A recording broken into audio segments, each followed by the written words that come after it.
ভাত প্রায় হয়ে গেল, আবার দেখেন এই যে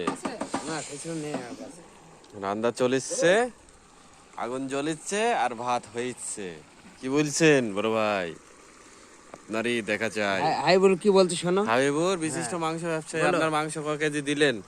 দিল 3 দিল 5 কেজি, ঠিক আছে। হ্যাঁ, না না, ও বিশিষ্ট ব্যবসায়ী, ও বাবা লসের মধ্যে নাই নাকি? বলেন ব্যবসার নীতি কি লসের মধ্যে আছে? হ্যাঁ, আর যদি লস বন্ধ করে বুঝলাম না তো। এই দেখে টাকা দিচ্ছে এমন মিয়া ভাই, ক টাকা দিচ্ছ, কিসের জন্য দিচ্ছ? ও শুকনো জাল দিয়ে ভর্তা, কি মজা, মজাই মজা। দেখো টাকা কিন্তু নগদ পরিশোধ।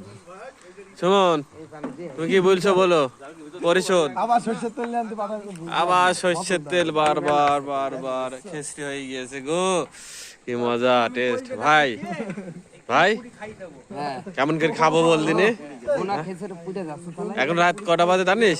না হ্যাঁ, বলো দিনে। বুঝলে দালা দিও একটু না, ঘরে দেখো, আমার মোবাইল নেই। 12টা। 12টা বাজে, হ্যাঁ, ঠিক আছে। 12টা বাজে খেজুরি আরম্ভ। ঝাল পেঁয়াজ, দেখো সর্ষের তেল সব আছে। কি